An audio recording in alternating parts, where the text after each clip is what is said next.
I'm going to tell you something that might upset you at first. You are completely free right now. You just don't realize it. Let me explain. The chains you feel, the anxiety, the worry, the fear of what might happen, they're not real. I know they feel real, but they exist only in your mind. Here's proof. Two people can lose everything, and one falls apart, while the other stays calm. Same situation. Different responses. What's the difference? One person knows a secret, the other doesn't. And once you know this secret, you can't unknow it. It changes everything. The secret is this. Nothing outside your mind can actually hurt you.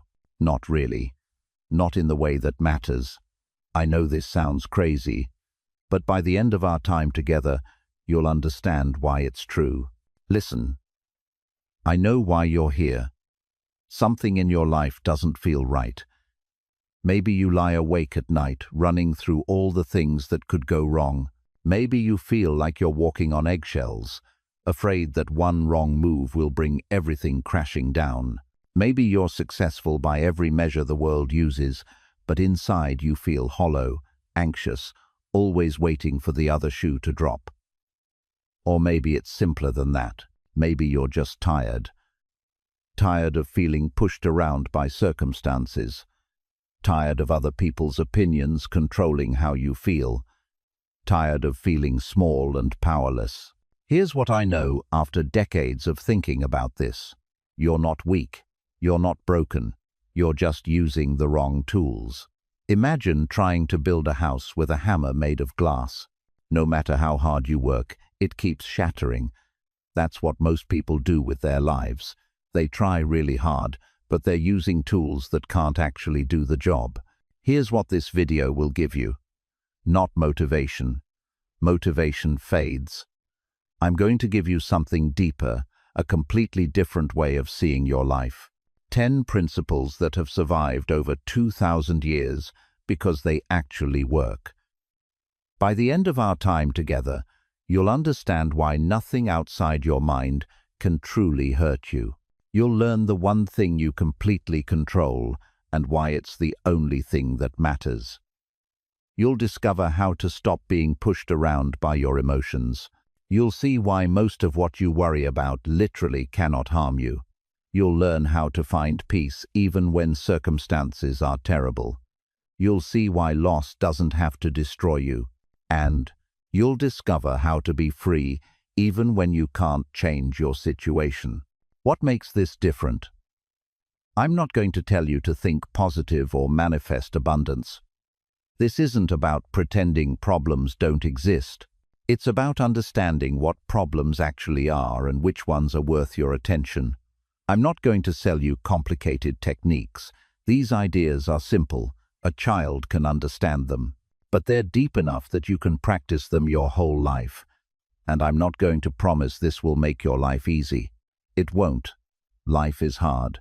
Life involves loss and disappointment and pain. But what I can promise is this. These principles will make you strong enough to handle whatever life throws at you. Most people think happiness comes from getting what they want. So they spend their whole lives chasing money, recognition, security, perfect circumstances. But here's what I've learned. Happiness doesn't come from getting what you want. It comes from not needing what you don't have. It comes from being okay, regardless of circumstances. That might sound impossible, but I've seen it. I've lived it.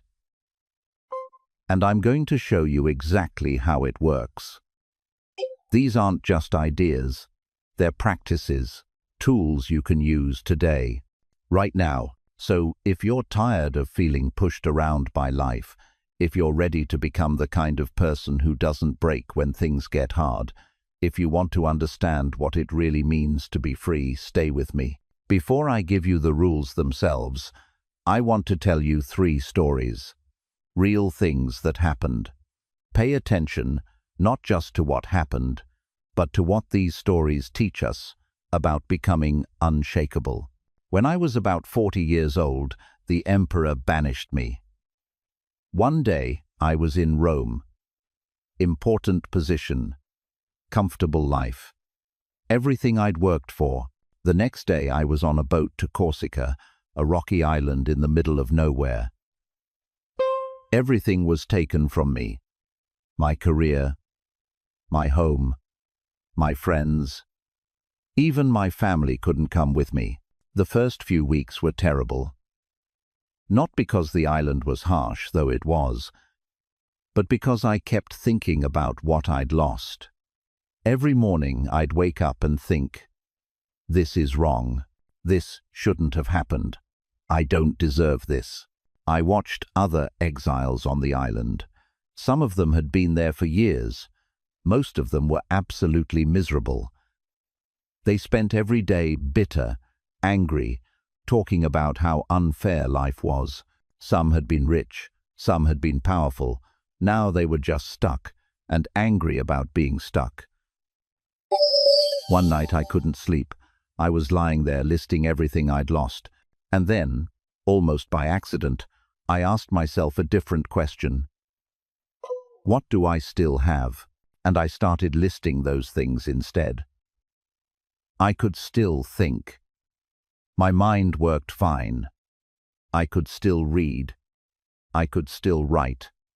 I could still choose how to respond. I could still be kind to people. I could still learn. I could still grow. Then I asked an even stranger question. What did I actually lose? My position. That was just a role. It wasn't really me. My money. I never really owned it. I just used it for a while. My comfortable life. That was nice. But plenty of people live without comfort, and they're okay. And then it hit me. I hadn't lost anything that was truly mine. The things that were actually mine, my ability to think. My character, my choices, my mind, those were still there. Nobody had taken them. Nobody could take them. That realization changed everything. The island didn't become pleasant. I still wished I could go home, but I stopped feeling like a victim. I stopped feeling broken. I realized I still had everything I needed to be at peace. I started writing. Some of my best work came from that time. I had conversations with fishermen who taught me things I never would have learned in Rome. I watched the sunrise over the sea and actually paid attention to it. When I finally got called back to Rome 8 years later, I was different. Not because exile was good, it wasn't, but because it taught me where my real strength was. And that strength had been there all along. I just hadn't noticed it. Here's what I want you to understand. You don't need perfect circumstances to be okay. You just need to remember what's actually yours and what isn't. And once you know the difference, nothing can truly harm you. I once knew this merchant. Really successful guy. He'd built his business from nothing. Multiple ships trading across the Mediterranean. More money than he could spend in 3 lifetimes. One day he came to me looking exhausted. He said, "I can't sleep. Every night I lie awake imagining everything that could go wrong. What if there's a storm and I lose a ship?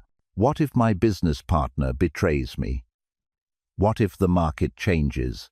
I asked him, "When you were poor, just starting out, did you sleep better?"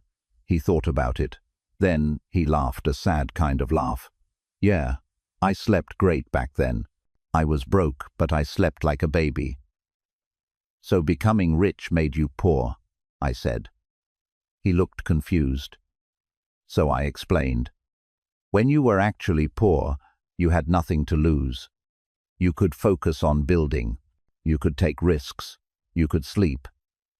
Now you're rich, but you've become a slave to your wealth. You worry about it more than you enjoy it. You're controlled by the fear of losing it.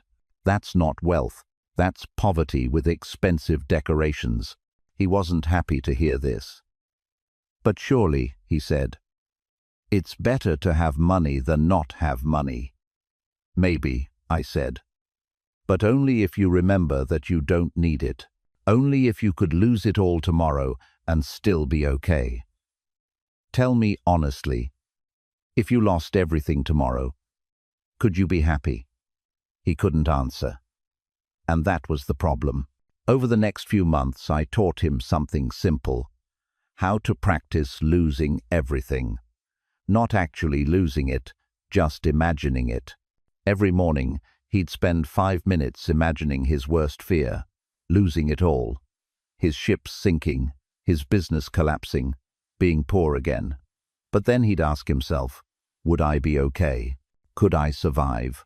Could I rebuild? And the answer was always yes. He'd built a fortune once. He could do it again. He had skills. He had knowledge. He had friends who'd help him. Gradually, something shifted. He realized that wealth was nice, but he didn't need it to be okay. He had it. He enjoyed it. But he wasn't controlled by the fear of losing it anymore.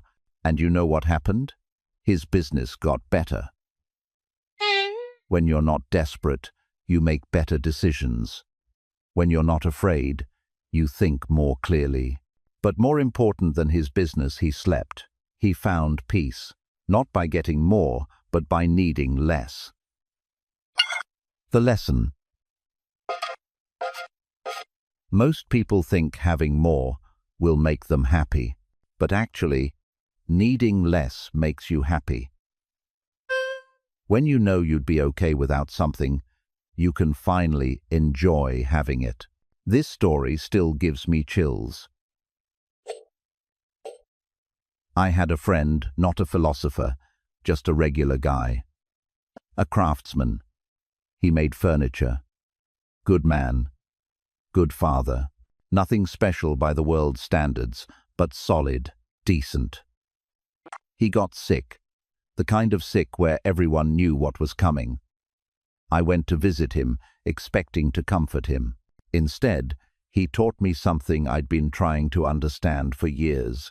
When I walked in, I expected to see fear, maybe denial, maybe anger. Instead, he was calm, not pretending really calm, almost peaceful. I sat down and said, "How are you doing this? Aren't you scared?" He smiled. I was, at first, terrified. But then I thought about it, really thought about it, and I realized something strange. I've been dying my whole life. We all have. Every day we live, we're one day closer to death. That's not new. What's new is that I know it now. I can't pretend anymore. He paused to catch his breath, then continued. And once I stopped pretending, something weird happened. Instead of making me more afraid, it made me present, awake. Every conversation matters now, every sunrise, every moment with my kids. I notice things I'd stopped seeing, the way light moves across the floor, the sound of my wife's voice, the taste of simple food. I used to rush through everything, he said. Always thinking about the next thing, the next project, the next goal. Now, there is no next. There's only this. And this is enough. This is actually beautiful. I asked, "But aren't you angry? Don't you feel cheated?" "Cheated out of what?" He said. "I got to live. I got to have a family. I got to make things with my hands. I got to see sunrises and taste food and feel the wind. How is that cheating? Every moment I had was a gift. Death doesn't take that away. It just means the gift has an ending. But the ending doesn't erase the gift." Then he said something I'll never forget. "You know what I realized? Most people are already dead. They're walking around, but they're not really alive. They're somewhere else worrying about tomorrow, regretting yesterday, comparing themselves to others, chasing things that don't matter. I did that for years. Now, facing the end, I'm finally alive, really alive. Isn't that funny? He died about a week later. But he died free from the fear that controls most people. Free from the illusion that we can control how long we live. Free from the belief that we have forever. At his funeral, I didn't feel sad for him. He'd lived more fully in his last weeks than most people live in their entire lives. Here's what he taught me. You don't need more time. You need to be more awake in the time you have. You don't need to live forever. You need to really live right now. Death isn't the enemy. Not paying attention. That's the enemy. Those stories show you what's possible. Now let me break down exactly how this works. I'm going to give you 10 rules. These aren't just nice ideas. They're tools that actually work when life gets hard. This is the big one, the foundation of everything else. There are 2 categories of things in life. Stuff you control and stuff you don't. What do you control? Only this. Your thoughts, your judgments, how you respond, what you choose to focus on. That's it. What don't you control? Everything else. Other people, the economy, your body mostly, the past, the future, what people think of you, whether you get sick, the weather, traffic, pretty much everything. Now here's the key. Your peace of mind depends entirely on understanding this difference. When you try to control things you can't control, you suffer, always. You get frustrated, anxious, angry, because you're fighting against reality. But when you focus only on what you actually control, your response, your attitude, your effort, you become free. Not because life gets easier, but because you stop beating your head against walls. Let me give you a simple example. Someone insults you. You don't control whether they insult you, but you control whether it bothers you. You control how you interpret it. You control your response. Most people react automatically. They feel hurt. They get angry. They're controlled by the insult. But you don't have to be. You can pause and think, this person's opinion of me is outside my control. It doesn't actually change who I am. I can choose not to be bothered by this. This takes practice. Your whole life, you've been trained to react. But every time something bothers you, ask yourself, is this within my control? If it's not, let it go. Focus on what is within your control, your response. Do this enough times, and you'll become unshakable. Not because nothing bothers you, but because you know the difference between real problems, things you can do something about, and imaginary problems, things you can't control but are upset about anyway. The world says happiness comes from money, success, good health, being liked, having stuff, good circumstances. Right? But here's what I've learned. None of that stuff actually makes you happy. Not really. Not deep down happy. I've known rich people who were miserable, successful people who felt empty, healthy people who were anxious all the time, and I've known poor people who were content, people with health problems who were at peace, people nobody paid attention to who were genuinely happy. What's the difference? Character. Your character, who you are, how you think, how you treat people, whether you're honest, whether you're kind, whether you act with courage. That's the only thing that truly matters. Because that's the only thing that's completely yours. Everything else can be taken from you. Your money, gone in a market crash. Your health, one accident. Your reputation, one rumor. But your character, how you respond, whether you act with integrity, whether you choose kindness over cruelty that can't be taken, only you can give that away. Here's a simple test. Imagine you lost everything tomorrow. All your money, your job, your status, everything. Who would you be? What would be left? If the answer scares you, then you've built your identity on things you don't control. That's fragile. That's why you feel shaky. But if you build your identity on your character, on being honest, being kind, being brave, being wise, then you can never truly lose yourself, because those qualities go with you everywhere. Stop measuring yourself by things outside your control. Start measuring yourself by, did I act with integrity today? Was I kind? Was I honest? Those questions, that's what actually matters. This is probably the most powerful thing I'll tell you today. It's not events that upset you, it's your thoughts about events. Let me prove it. Two people lose their job.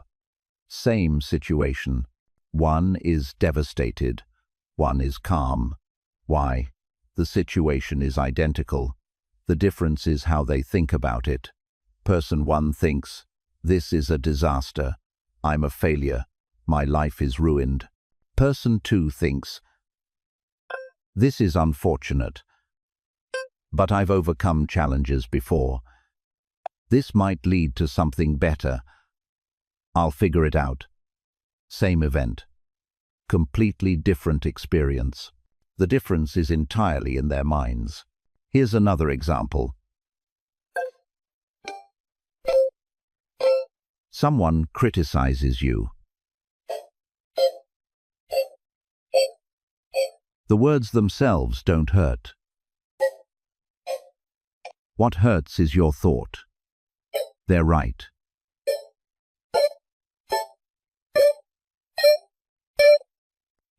Everyone thinks I'm terrible. But you could think differently. They have an opinion. That's okay. I know who I am. Their opinion doesn't define me. Same criticism, different thought, different experience. This means you have way more power than you think. You can't always control what happens, but you can always control how you interpret what happens. When something upsets you, stop. Don't react immediately. Ask yourself, what am I telling myself about this? Is that thought true? Is it helpful? Is there another way to see this? Usually, you'll find that your first thought isn't the only option. And often, it's not even true. Someone cuts you off in traffic. Your first thought, that jerk. But maybe they're rushing to the hospital. Maybe they didn't see you. Maybe they're having the worst day of their life. You don't know. But you get to choose which story you tell yourself, and the story you choose determines how you feel. This isn't about lying to yourself or pretending bad things are good. It's about seeing clearly instead of seeing through the filter of automatic negative thoughts. Practice this. When something bothers you, write down your thought about it. Then ask, is this thought definitely true? Is there another way to see this? You'll be amazed how often the answer changes everything. Nothing lasts. Not your health, not your wealth, not your relationships, not your life. Everything changes. Everything ends. Now, I know this sounds depressing, but actually it's the opposite. It's liberating. When you really understand that everything is temporary, three things happen. First, you stop taking things for granted. When you know someone could be gone tomorrow, you appreciate them today. When you know your health won't last forever, you're grateful for it now. Impermanence doesn't make things meaningless. It makes them precious. Second, you stop clinging so tightly. When you try to hold on to things that are naturally temporary, you suffer. You can't stop things from changing, but you can stop demanding that they stay the same. When you lose something, it hurts more if you believed it should last forever. But if you always knew it was temporary, the loss is sad, but not shocking. Third, you realize that bad things are temporary too. When you're going through something hard, remember, this too will pass. Your situation will change. Your pain will evolve.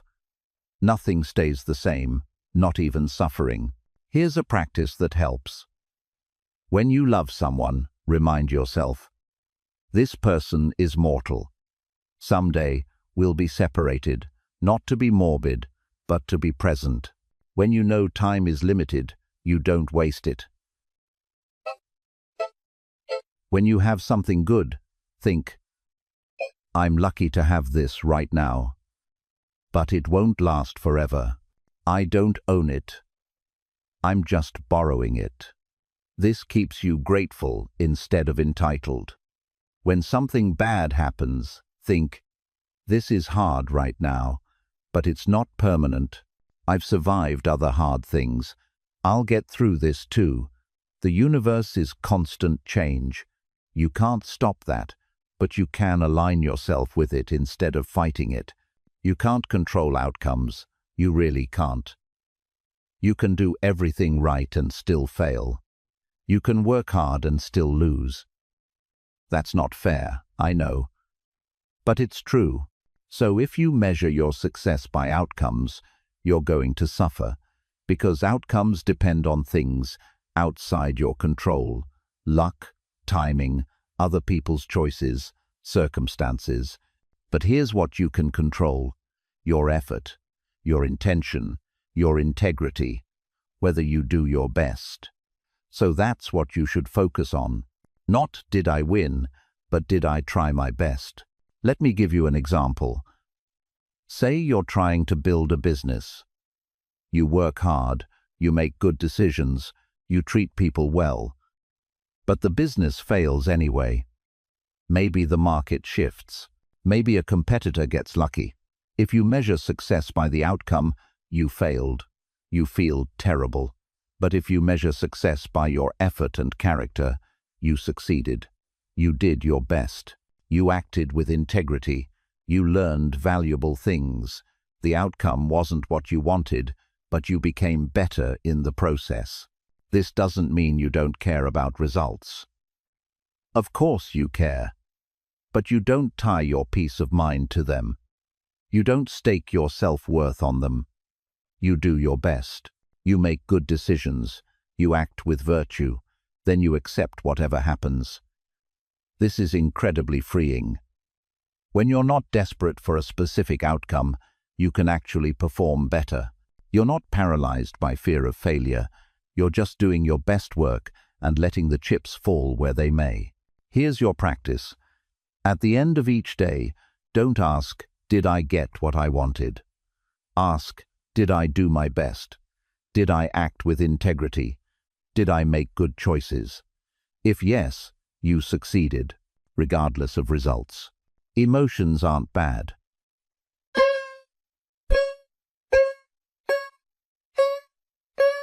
I'm not saying don't feel anything. Emotions are natural. They're part of being human.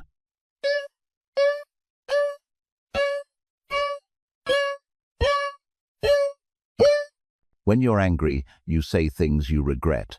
When you're afraid, you avoid things you shouldn't avoid. When you're sad, you see everything through a dark filter. Emotions cloud your judgment. Now, I'm not saying suppress your emotions. That doesn't work. Instead, I'm saying notice your emotions, but don't obey them automatically. Here's how this works. You feel angry. Okay. Notice it. I'm feeling angry right now. Don't judge it. Don't fight it. Just notice it. But then don't let it control your response. Don't automatically do what anger wants you to do.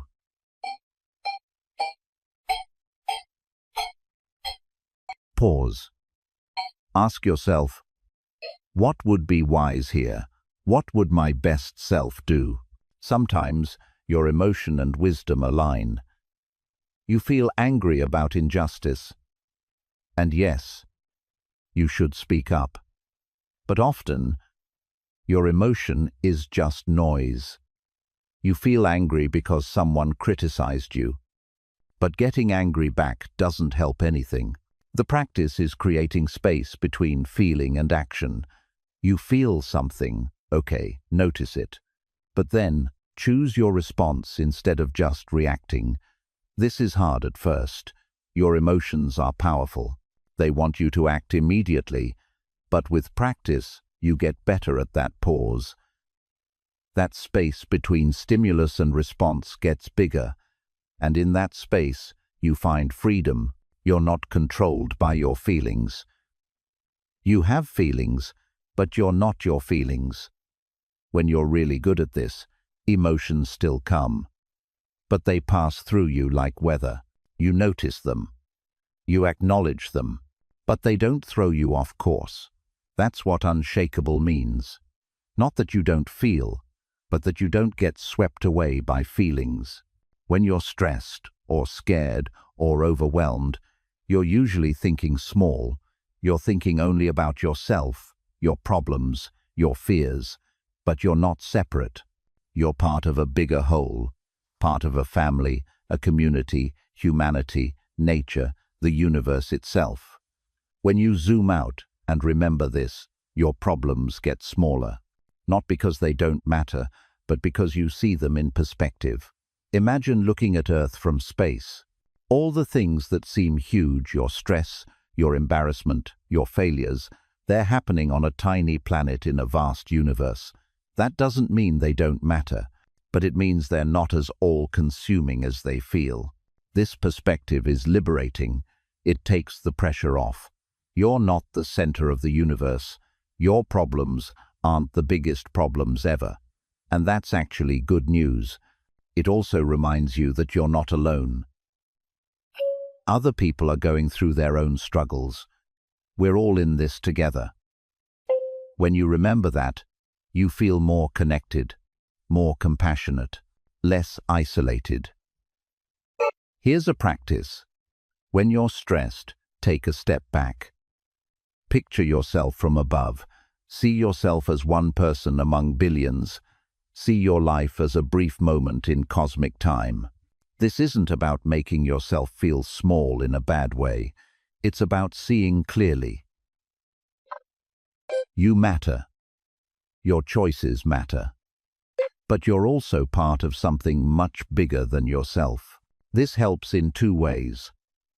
First, it reduces anxiety. Your problems aren't the end of the world. Second, it increases meaning. You're part of humanity's story. Your kindness matters. Your choices ripple outward. When you're connected to something bigger than yourself, you have more purpose and less pressure. Here's something most people never do. Really look at themselves honestly. We lie to ourselves constantly. We make excuses. We blame others. We justify our mistakes. And we never grow because we never see clearly. So here's what I do every single night. Review your day honestly. Ask yourself 3 simple questions. 1. What did I do wrong today? Not to beat yourself up, but to learn. Did you lose your temper? Did you waste time? Did you treat someone poorly? Be specific. Name it. 2. What did I do right? This matters too. Did you help someone? Did you stay calm when it was hard? Did you make a good choice?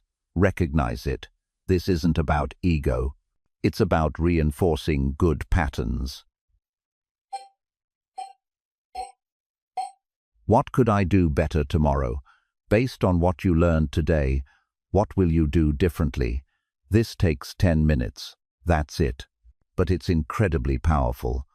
Most people repeat the same mistakes over and over because they never stop to look at them. They just move on to the next day without learning. But when you review your day, you start seeing patterns. Oh, I always get angry when someone questions my work. Now you can prepare for that. Now you can change. It's like having a coach inside your own head, helping you get better every single day. The key is honesty. Don't make excuses. Don't blame others. Just look at your choices honestly. What did you control? How did you do? What will you do differently? This daily practice, more than anything else, will transform your character over time. Because you're paying attention, you're learning, you're adjusting. Most people wait for problems and then panic. But wise people prepare for problems before they happen. I'm not talking about worrying. Worrying is useless. I'm talking about preparation. Specifically, practicing hard things before you have to face them. Here's what I mean. Imagine your worst fear. Really imagine it. You lose your job. You lose your money. Someone you love gets sick. Whatever scares you most. Now ask yourself, could I handle this? Would I survive? What would I do? Usually, you'll realize, yes, you could handle it. It would be hard, but you wouldn't be destroyed. You'd figure it out. This practice is incredibly powerful. It takes the fear out of the unknown. When you've already imagined the worst and realized you'd survive, the worst loses its power over you. Another version. Practice discomfort on purpose. Once a week, do something uncomfortable. Take a cold shower. Skip a meal. Do something that scares you socially. Sleep on the floor. Why? To prove to yourself that you can handle discomfort, that you're stronger than you think. That comfort isn't necessary for peace. Most people are weak because they've never tested their strength. They avoid all discomfort, so they don't know they can handle it. But when you've practiced being uncomfortable, real discomfort doesn't overwhelm you. You've been there before. You know you can handle it. This makes you genuinely free. You're not controlled by the need for comfort. You're not paralyzed by the fear of loss.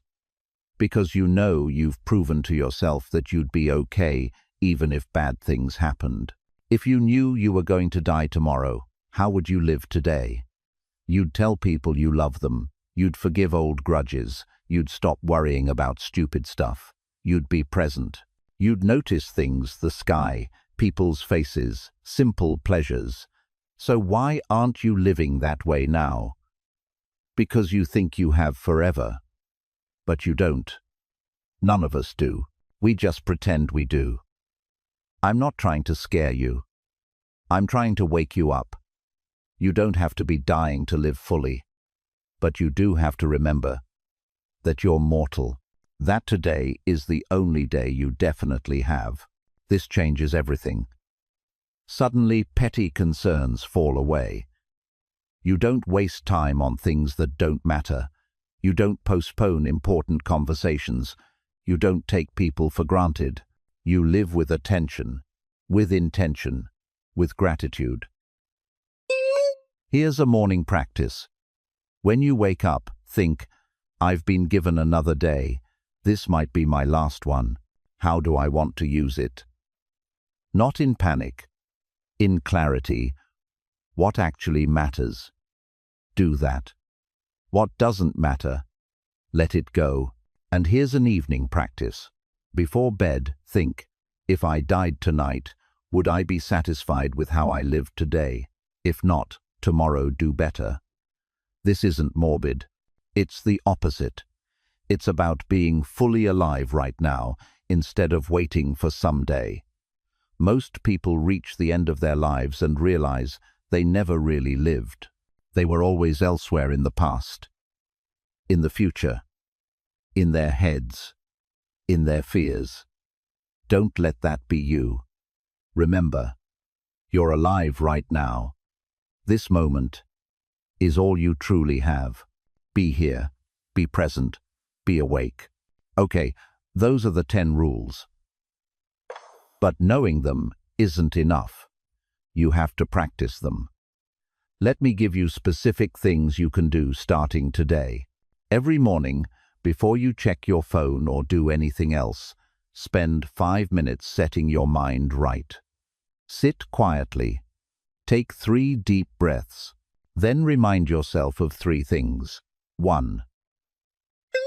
Today, things won't go perfectly. People will be difficult. Unexpected problems will come up. That's normal. That's life. I won't be surprised when it happens. 2. I control only my response. I don't control events, other people, or outcomes. I only control how I think and respond. And that's enough. 3. This day is precious. It might be my last. I won't waste it. I'll be present. I'll be kind. I'll do my best. That's it. 5 minutes. But it changes your whole day. Most people rush into their day, reactive and unconscious. You're doing the opposite. You're starting conscious and prepared. This is the most important skill, learning to pause before reacting. Something happens that normally would upset you. Someone cuts you off in traffic. Your boss criticizes you. Your partner says something hurtful. Your automatic reaction starts to kick in. You feel your body tense. This is the moment. This is where you practice. Instead of reacting automatically, pause. Just for 3 seconds. That's all. In those 3 seconds, ask yourself, is this within my control? What's my best response here? Usually, you'll realize the situation itself isn't in your control, but your response is. And getting upset doesn't help. So you choose a better response. This pause, this tiny space between stimulus and response, is where freedom lives. At first, you'll forget. That's okay. With practice, you get faster. You catch yourself earlier. The space gets bigger. Eventually, you become someone who doesn't get thrown off easily. Practice this today. Every single time something bothers you, try to insert just a 3-second pause. Before bed, spend 10 minutes reviewing your day. First, replay your day in your mind. What happened? What did you do? Then ask 3 questions. Where did I do well today? Be specific. Notice it. Where did I mess up? Be honest but not harsh. Name it clearly. What will I do differently tomorrow? Based on what you learned, what's your plan? This review isn't about beating yourself up. It's about learning. The power of this practice is in the consistency. One night doesn't do much, but doing it every night for months, that changes everything. You become more aware of your patterns. You catch mistakes earlier. You improve constantly. Once a week, practice being uncomfortable on purpose. Take a cold shower, skip a meal, sleep on the floor one night. Do something socially uncomfortable. Give away something you like. The point isn't suffering for suffering's sake. The point is training yourself. You're building mental strength. You're proving that you're tougher than you thought. Most people are weak because they avoid all discomfort. Then when real hardship comes, they crumble. But when you've practiced being uncomfortable, real hardship doesn't destroy you. This makes you genuinely free. When something upsets you, practice shifting your perspective. Notice you're upset. Name it. Then ask, will this matter in 5 years? Usually not. This immediately makes it smaller. Imagine describing this to a wise friend. What would they say? Look for the learning. What is this teaching you? Consider that maybe this is actually good in disguise. This practice doesn't make problems disappear, but it changes how you see them. A problem that feels like a disaster from one angle might look like a minor inconvenience from another angle. The goal is flexibility. You can shift your view. You can choose the perspective that helps you handle the situation better. We've covered a lot. 10 rules, 5 practices, real stories, deep ideas. But here's what it all comes down to. You are stronger than you think. You have everything you need right now to handle whatever life throws at you. Not because you're perfect or special, but because you have something that can never be taken from you. Your mind, your ability to choose, your capacity to respond with wisdom. Most people spend their whole lives feeling powerless. They feel tossed around by circumstances, controlled by other people's opinions, enslaved by their own fears. But you don't have to live that way. When you understand what's actually within your control, your thoughts, your judgments, your responses, you become free. Not free from difficulties. Life will always have difficulties, but free from being destroyed by them. When you realize that only your character truly matters, you stop chasing things that can't actually make you happy. When you practice these principles daily, the morning check-in, the pause, the evening review, voluntary discomfort, perspective shifts, you gradually become unshakable. Not because nothing bothers you, but because you've trained yourself to handle whatever comes. This isn't theory for me. I've lived it. I've been exiled. I've been poor. I've been close to death. I've lost things I loved. And these principles carried me through. They'll carry you through too. Not because I said so, but because they're true. They're based on how reality actually works. You can test them right now. Today, the next time something upsets you, pause. Ask yourself, is this within my control? See what happens. The next time you're afraid, ask yourself, what am I telling myself about this? Is there another way to see it? Tonight, review your day. Tomorrow morning, set your intention. Next week, practice some voluntary discomfort. These aren't magic. They're practices. But if you do them consistently, they will change you. I promise you that. 6 months from now, if you practice these things, you'll be different, calmer, stronger, more free. Not because your life got easier, but because you got better at handling life. And here's the beautiful part. This doesn't require perfect circumstances. It doesn't require wealth or health or good luck. It works anywhere, anytime, for anyone who's willing to practice. So I want to ask you to do 3 things. First, if this resonated with you, subscribe to this channel. I share these ideas regularly because they matter, because they work, because people need them. Second, if this video helped you, click the like button. It helps others find it. And these ideas need to spread. Too many people are suffering needlessly because they don't know what you now know. Third, and most important, tell me in the comments which rule resonated most with you. Which one are you going to practice first? Writing it down makes it real. Sharing it makes you accountable. You're not alone on this path. I'm here. Others who watch this are here. Remember, you already have everything you need. You just needed to be reminded of it. Now go. Practice. Become unshakable. Not someday. Today.